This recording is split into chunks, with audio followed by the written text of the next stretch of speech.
오늘 제목은 영감을 갖자라는 제목으로 말씀을 드릴 것입니다. 우리가 너무나도 잘 아는 말씀이죠. 본문은요. 요한복음 1장 1절에서 18절은 여러분들이 성경 전체를 얘기해 놓은 거 다 봐도 가언이 아닐 정도로 대단히 중요하고, 성경에서 여기 본문을 빼면은 참으로 안고문에 찐빵이듯이 그 정도로 중요한 말씀이 1장부터 쭉 이렇게 나와 있어요. 그 중에서 오늘 말씀이 육신이 되어 우리 가운데 거하심에 우리가 그 영광을 보니 독생자의 영광이요 은혜와 진리가 충만하더라. 우리도 예수를 믿으며 성경을 보면서 계속적으로 하나님 영광을 우리가 볼 줄 아는 자들이 되어야 됩니다. 하나님은 생명이시죠. 생명과 목숨은 다르다고 항상 얘기합니다. 예수 믿지 않는 사람들은 목숨을 생명으로 같이 여기는데 목숨과 생명은 달라요. 목숨은 숨에 의해서 멈추면 끊어지는 것이 목숨이고, 생명은 그 목숨을 끊어지게 하는 그 기초적인 영혼의 삶을 우리가 생명이다, 그렇게 얘기를 할 수가 있죠. 그래서 요한 1서 5장 12절에 보면 아들이 있는 자에게는, 아들이 있는 자가 누구예요? 아들이 예수죠. 아들이 있는 자는 생명이 있고 아들이 없는 자는 생명이 없느니라 그랬어요. 우리 속에 예수가 없으면 생명이 없고 예수가 있어야 생명이 있는 것이고, 예수가 있는 사람은 그 속에 생명이 있기 때문에 그 자를 하나님이 기뻐하시고 그분을 받으십니다. 신앙생활은 영혼이 살려고 하는 것이 신앙생활이지, 육체가 잘 살려고 여기 앉아있는 것은 잘못된 겁니다. 물론 육체도 하나님 역사를 하심으로 인해서 영혼의 기회이기 때문에 하나님께서 복을 주셔서 영혼에 많은 상급을 쌓고 하나님께 영광 돌리게 하려고 육체도 강건함으로 복을 허락하여 주셔요. 그러나 먼저는 영혼이 잘 돼야 된다. 너는 먼저 그 나라와 그 의를 구하라. 그리하면 이 모든 것으로 더하시리라 라고 주님께서 말씀을 하고 계셔요. 그러므로 무엇을 위해서 내가 신앙생활하는가를 먼저 알고서 신앙생활을 해야 돼. 목적이 분명해야 됩니다. 사람들은 육체로 성수주의를 하고 또 찬양하고 헌신도 하고 이렇게 하면 신앙생활을 잘 한다고 하지만, 그러나 하나님이 보시는 신앙생활을 보시는 것은 그 속에 네 속에 예수가 있느냐 없느냐, 이게 가장 중요하다 그 소리. 육체는 중요하지 않아요. 주님이 보실 때는 육체는 상관하지 않거든요. 육체는 안에 기회고 흙으로 돼 있기 때문에 상관하지 아니하고 네 속에 예수가 있냐, 생명이 있느냐, 이걸 보는 거죠. 아무리 육창한 찬송을 한다 할지라도, 아무리 기도를 청산유수기역으로 거룩거룩 떨면서 기도한다 할지라도, 아무리 설교를 잘한다 할지라도 그 속에 생명이 없다면, 그 사람이 예수가 그 안에 없다면 그 무용지물이죠. 안고문은 찐빵같이 아무 소용이 없는 거다, 그런 말씀을 하는 것이에요. 그러니까 생명이 있느냐 없느냐가 중요하다는 거죠. 그러므로 예수 믿는 자와 믿지 않는 자는 똑같이 육체가 있어요. 그 육체는 희노애락이 있습니다. 기쁨도 있고 어려움도 있고 또 죽음도 있고 생명도 있고 고통도 있고 모든 것이 다 육체에게는 있어요. 그러나 믿는 자와 믿지 않는 자는 그 멍에가 다르다고 그랬어요. 지금 같이 살아가는 것 같아도 고통을 당하고 어려움을 당하고 힘든 일을 당한다 할지라도 그 삶에 목표가 있어요. 멍에가 다르다고. 우리는 그 어려움을 당하면서 핍박을 당하면서 고난을 당하면서 참으로 손가락질 당하면서 살지만, 그러나 그 목표 근본은 결국 가는 거거든요. 멍에가 달라요. 그러나 세상 사람들은 슬픔을 당하고 고통을 당하고 어려움을 당해도 그 사람들은 육체의 멍에를 메고 육체로 가는 것이죠.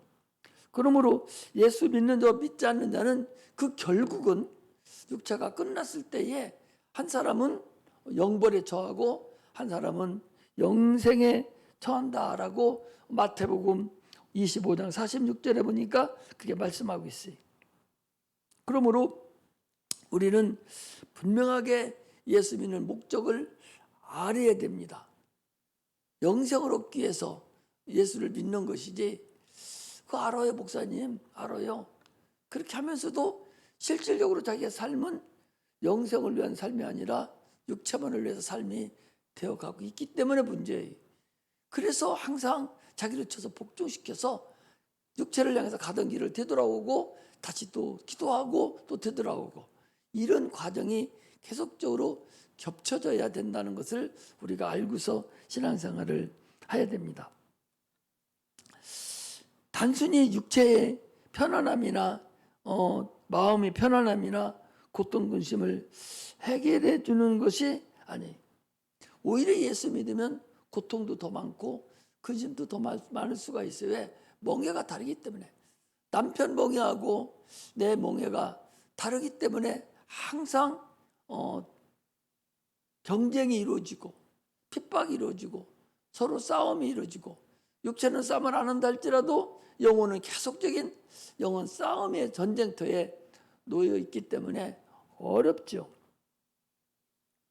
그러므로 우리는 그럼에도 불구하고 멍에를 맨 그 자로서 생명을 위해서 나는 살아간다라고 우리가 확실한 믿음을 가지고 살아가시기를 제 이름으로 축복합니다. 우리는 돌 감람나무에 썼어요. 자, 우리 어디 한번 보는 건요, 로마서 11장을 한번 핍니다.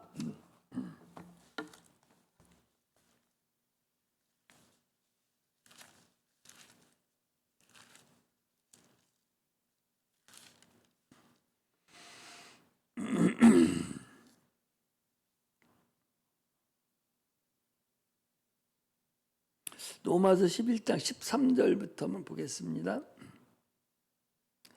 내가 이방인인 너에게 말하노라. 지금 사도 바울이 쓴 로마서인데, 사도 바울은 유대인이에요. 유대인인데 이방인인 사람들에게, 우리에게 얘기하는 거예요. 내가 이방인인 너에게 말하노라. 내가 이방인의 사도인 만큼 내 직분을 영광스럽게 여기노니 이는 내 고륙을 아무쪼록 시기나게 하여 저희 중에서 얼마를 구원하려 함이라. 저희를 버리는 것이 세상의 화목이 되거든 그 받아들이는 것이 죽은 자 가운데 사는 것이 아니면 무엇이리요. 제사는 처음 익은 곡식 가루가 거룩한즉 떡덩이도 그러하고 뿌리가 거룩한즉 가지도 그러하니라. 또한 가지 얼마가 꺾여졌는데 돌 감람나무인 내가 그들에게 접붙임되어 참 감람나무인 뿌리 진액을 함께 받은 자 되었은즉 그 가지들을 향하여 자긍하지 말라. 자긍할지라도 네가 네 뿌리를 보존하는 것이 아니요 뿌리가 너를 보존하는 것이라. 그러면 네가 가지들이 꺾이운 것은 나로 접붙임을 받게 하려 함이라 하니라. 옳도다. 저희는 믿지 아니함으로 꺾이고 너는 믿음으로 섰느니라. 높은 마음을 품지 말고 오직 두려워하라.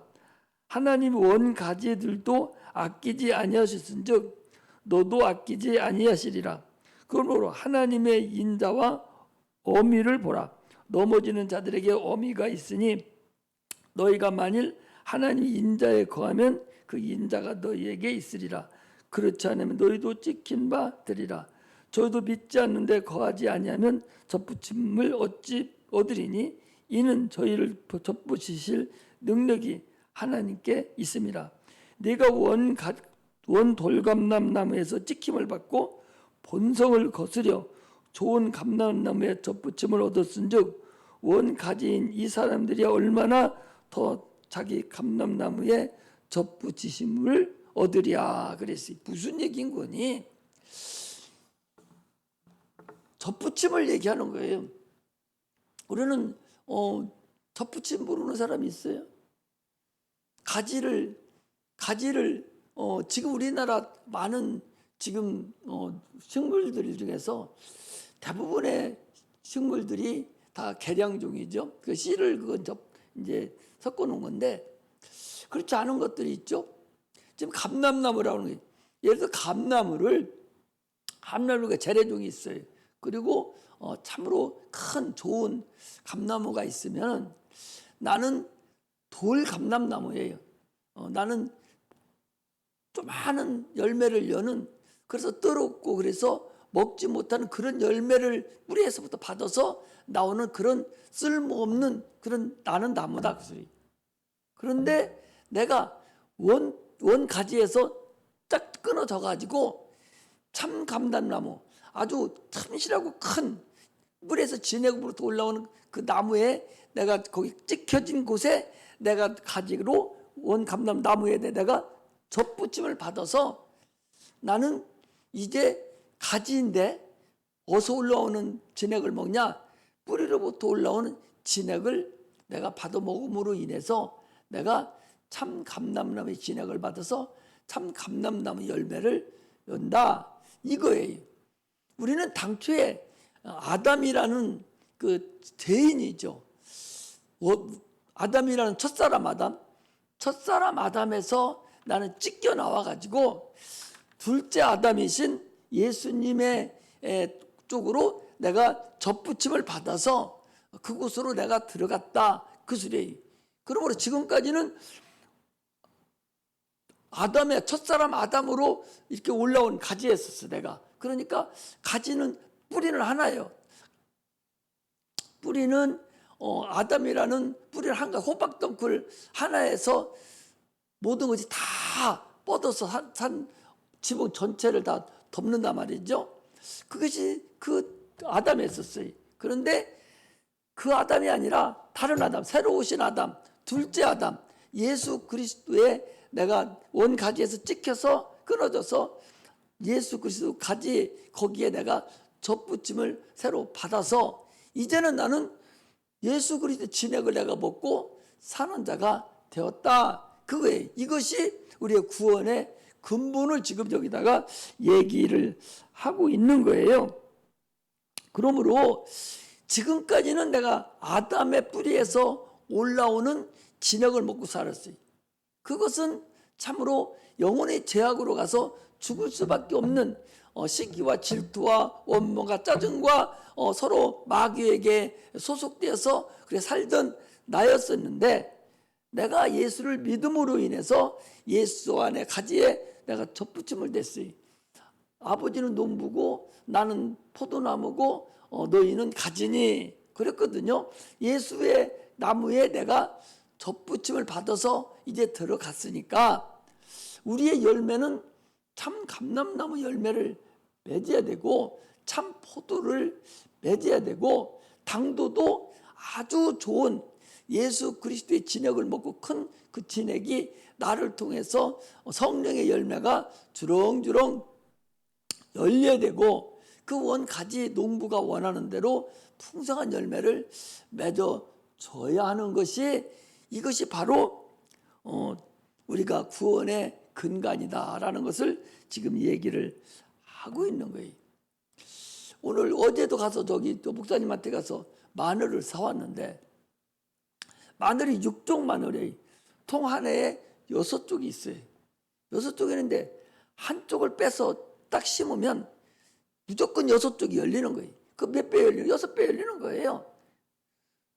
찌를 6쪽 마늘이니까 쪽수가 6개예요. 그 하나를 빼서 심어놓으면 무조건 6쪽이 열려요. 6쪽의 뿌리가 생기는 거예요. 이렇게 열매를 열려야 되는 거죠. 우리는 예수 그리스도로 접붙임을 받았으면 반드시 열매를 열려야 된다. 그래서 우리가 뭐라 합니까? 우리는 관상수가 아니라 유실수 그리스도인들이다. 유실수라는 얘기는 반드시 열매를 따먹는 것, 열매를 열리는 것이 이게 유실수예요. 관상수는 열매가 열리지 않냐고 사람 보기에 아름답고 좋은 것이 그게 관상수예요. 관상소 그리스도인은 소용없어요. 겉 모양만 멋지고 세상 사람 누울 때 거룩한 것 같고 거룩거룩하고 찬양도 벗떨어지게 잘하고 하지만 그건 예수가 없기 때문에 그건 아무 필요가 없는 거예요. 우리는 유실소 그리스도이기 때문에 이제는 참 감람나무에서 나오는 진액을 받았기 때문에 이제 육종 마늘이 아니라 더 큰 10배, 100배, 1000배의 이제 열매를 열려서 하나님께 영광을 돌리는 그런 자가 돼야 된다 그 소리입니다. 이렇게 하나님을 아는 것이 바로 영감이다 그런 얘기죠. 모세는요, 모세는 여호와의 사자라는 천사의 인도함을 받아서 광야에서 38년 동안을 이스라엘 백성을 200만이나 되는 사람을 데리고서 광야에서 훈련시키면서 가나안 땅에 들어가는 그 과정에 사람들을 교육을 시키고 있었어요. 우리는 지금 성경을 통해서 이 모세의 선후사를 알아요. 선은 어떻고 후는 어떻고 그가 어떤 삶을 36년 동안을 38년 살았다 하는 것을 우리 성경을 통해서 그 선후사를 우리는 알지만, 그러나 당시의 모세는요 전혀 모르고 순수하게 하나님의 은혜로만 갔다는 사실을 여러분 아셔야 돼요. 지금 우리하고 동일해. 여러분들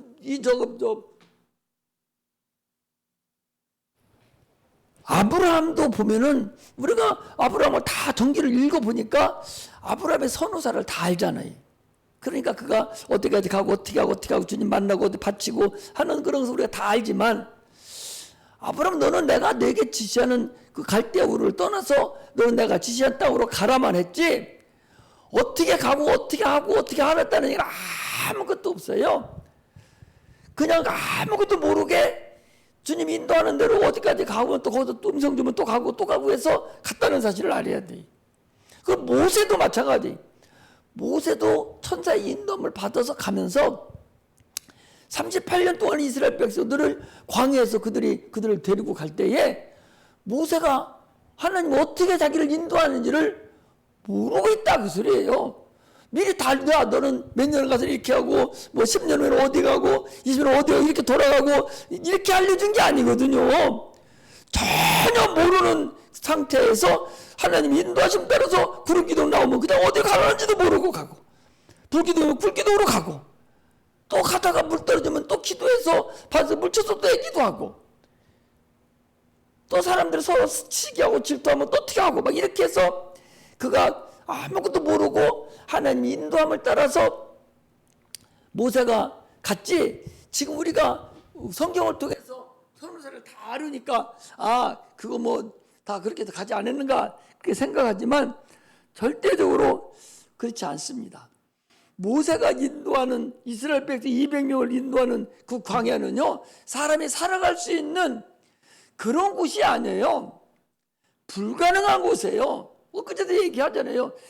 우슬초라는 짐승도 먹지 않은 그 풀도 1m나 2m 하나씩 뿐이 없는 그런 척박한 땅, 사막이 아니에요. 돌하고 아주 흙이 좋지 않은 그런 자갈과 이런 것으로 점철되어 있는 농사를 지을 수 있는 그런 땅이 아닌, 하나님이 인도하지 않으면 살 수 없는 그런, 그곳에는 오히려 광야에는 짐승과 사막만 가득한 그런 곳이에요. 그런 곳을 그가 200만 명이나 되는 이스라엘을 이끌고 그는 참으로 그 고통의 연속을 다하면서 오죽하면 여러분 짜증을 다 부렸겠어요. 자꾸 물 없다고 얘기를 하니까 주님이 한 번 쳐서 물을 돌을 가리켜 물을 내라고 그러니까 또 돌을 침으로 인해서 내가 여호와냐, 내가 너에게 물을 내란 말이냐 막 이렇게 하면서 하나님의 영광을 가리딱 해서 가나안 땅을 못 들어간 거예요. 두 번 치고 한 번 치고 그건 무슨 의미가 있는 거니? 반석이라는 것은 예수 그리스도를 반석이라고 그래요. 처음에 치는 것은요, 그거 깨트려져야 피와 물을 흘려서 우리를 먹잖아요. 반석이 또 깨져야. 그런데 그걸 또 치고 또 치가면 안 되죠. 그런 다 하나님의 영적인 과정이 들어가 있는데, 그가 짜증을 부리면서 오죽 그들이 그렇게 했으면 10번씩이나, 성경에 10번이나 저들이 원망했다 하지만 10번만 읽었어요. 얼마나 많은 사람들이, 이방인 사람들이, 이방매명이라는 사람들이 그렇게 그를 어렵게 했겠어요. 그렇기 때문에 그는 참으로 원망하고 힘들어하는 그 땅을 그 모세에 의해서 38년 동안을 그들을 인도해 나간 거예요. 오늘날 우리도 똑같이 지금 영적인 광야를 우리는 지금 헤쳐 나가고 있는 거예요. 한평생 나는 영적 광야를 지금 살아가는 겁니다. 여러분들도 한평생 지금 영적 광야를 가는 것이고, 나도 한평생 영적 광야를 나에게 준 그 직분에 따라서 그걸 나는 사명을 감당하며 나는 가는 거예요. 내가 내일 어떻게 될지 알고 모레가 어떻게 될 줄 알아요? 몰라요. 오늘의 둔 상태 최선을 다해서 가는 거예요. 그러면서 마음에 죄진 거 있으면 또 회개하고 가고, 또 육체에 죄진 거 있으면 또 무릎 꿇고 회개하고 가고, 이렇게 하면서 어디까지 인도할지를 아무도 모르죠. 여러분들 자기 앞길 합니까? 지나고 나서 다 자기가 적어놓으면은 그분이 그렇게 살았다, 전기를 읽어보고 알 수 있지만, 지금 현재 사는 우리는 내일 모레 어떻게 될 줄 압니까? 우리 가정이 내일 모레 또 어떻게 될 줄 알아요? 교회가 어떻게 될 줄 압니까? 모르는 거예요. 모르는 이 광야 같은 이 세상을 지금 내가 살아가고 있다는 걸 알아요. 광야는요, 예수님이 광야에 가셨잖아요. 거기는 누가 있는, 광야 사람이 사는 곳이 아니에요. 거기는 짐승들이 있는 곳이 짐승. 마귀가 있는 곳이에요. 짐승, 마귀를 얘기하는 거예요. 짐승들이 있는 곳이 광야예요. 그 이스라엘 백성은 광야는 눈에 보이는 그런 고난이 있었지만, 오늘날 우리는 눈에 보이지 않는 영적인 싸움의 마귀와의 싸움이라는 사실을 알아야 됩니다. 구약은 마귀하고 싸움하는 것이 아니에요. 영적 존재하고는 그들은 손도 못 댄 것이고, 예수님이 이 땅에 오셔서 우리에게 니들 육체만 있는 것이 아니요, 영적인 존재가 니들 이렇게 괴롭히고 있어, 영적인 존재들 이렇게 알려주는 것을 예수님이 오셔서 이제야 그걸 알려주고 영적인 싸움을 하게 한 것이라는 사실을 우리가 알아야 됩니다. 우리는 한평생요, 마귀와 귀신과 이것들이 가득한 이 세상에서 살아가는 거예요.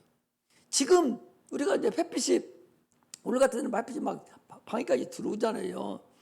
들어오면 아침에 햇빛이 딱 들어오면 먼지가, 자고 일어나는 먼지가 뽀얗게 막 돌아다니고 있잖아요. 그거 캄캄할 때는 보통들은 안 보이는데 햇빛이 쫙 들어오면 먼지가 감도가 움직이지도 않았는데 계속 움직이잖아요.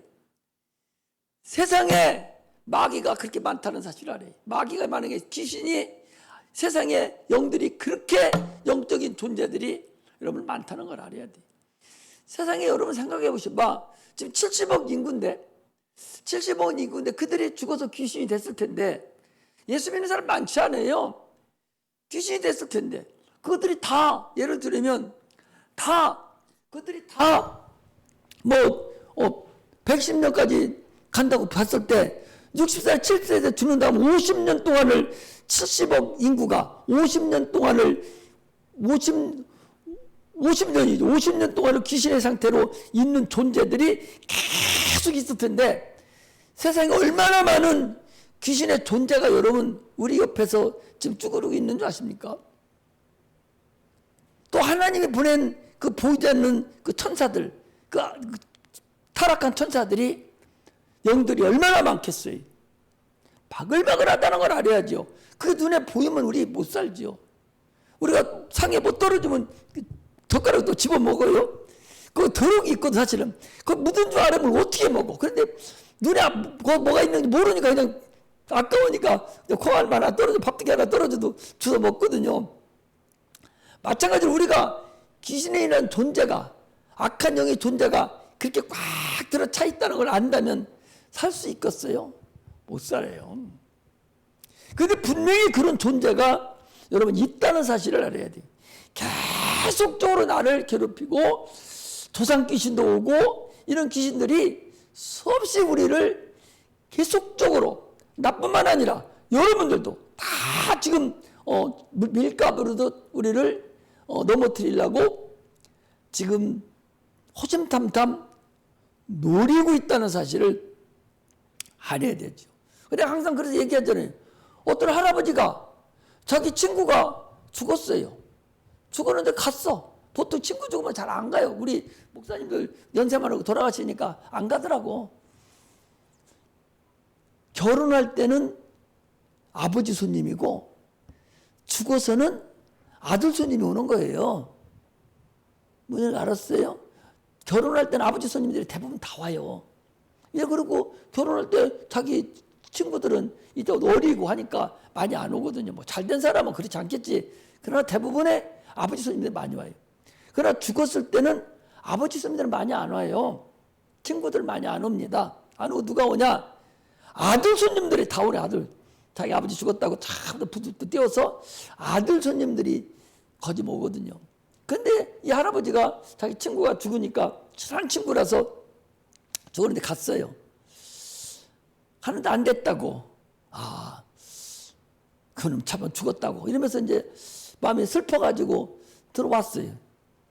들어왔는데 들어온 그날부터 비실비실 밥맛도 없고 또 기력도 떨어지고 그런데 약사다 잡수시라고 약사사 아들 딸이 갖다 줘도 먹고도 기력을 못하고 비실비실하다가 조금 있다가 죽어요. 그 왜 그러냐? 거기에 가서 거기 있는 귀신 거기 붙어갖고 온 거예요. 그 몰라서 그래요. 몰라서. 지금 우리의 이 주위에 얼마나 많은 영들이 지금 우리를 호심탐탐 노리고 있겠느냐 그 소리.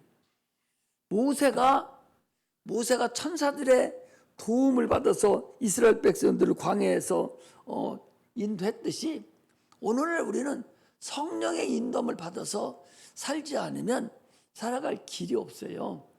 그래서 성령 충만함을 받아야 됩니다. 그래서 방언도 여러분 놓치지 말고 자꾸 5분씩이라도 기도 안 되고 하면 방언이라도 계속해서 자기의 그 영역을 자꾸 늘려야 돼요. 영의 능력이 있어야 귀신도 나가고 또 세상을 이길 힘이 생겨요.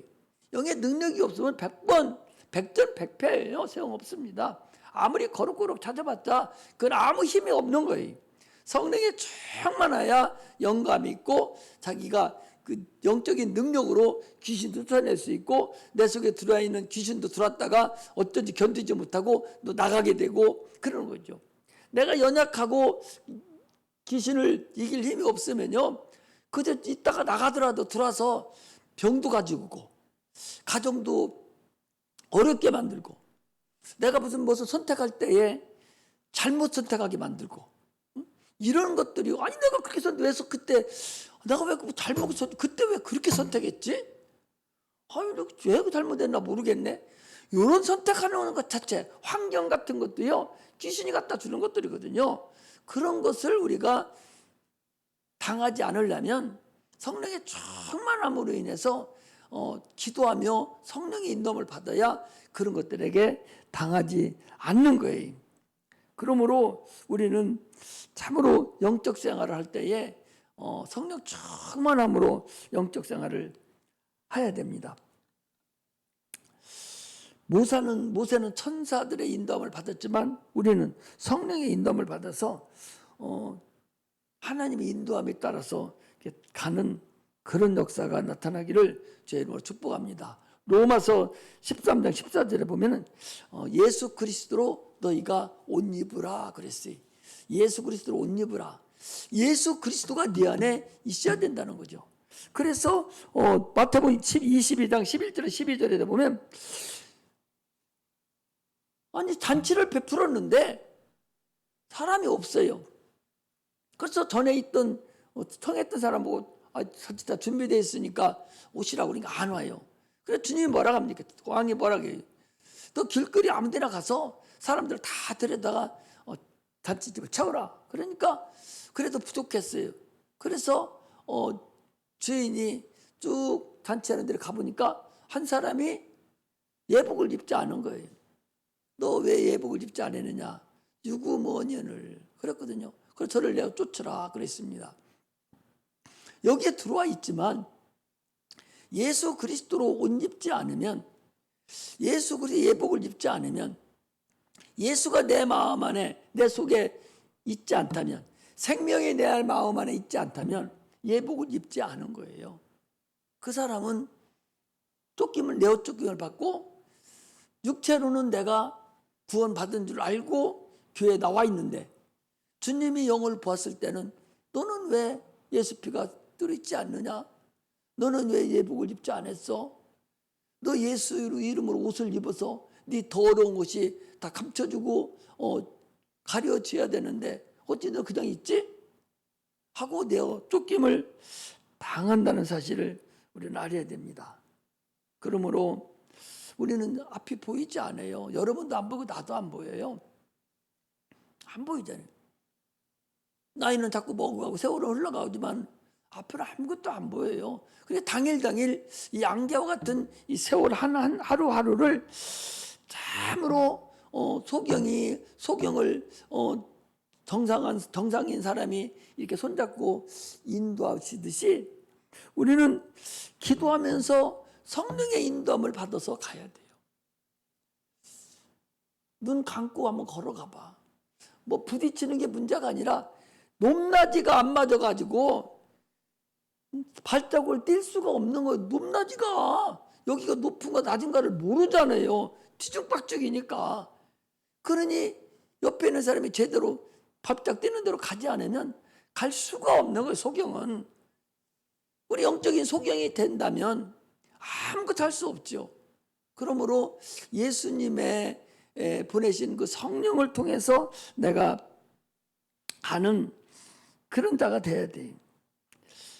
신앙생활은 40년은 신앙생활 했다고 할지라도 참으로 내가 신앙생활 나는 30년 했습니다. 했다면 하나님 앞에 그만 가 있어야 돼요. 내 영혼이. 내가 30년 신앙생활 했습니다 하면은 내 영혼은 30년 세월을 한 만큼 주님 앞에 가까이 가 있어야 돼요. 그런데 항상 제자리 있다면 실패한 거죠. 육체는 가는 게 아니에요. 육체는 흙으로 가요. 내가 신앙생활 한 것은 하나님이 아시고 하나님 앞에 가까이 간 것이 그게 내가 하나님에 간 거예요.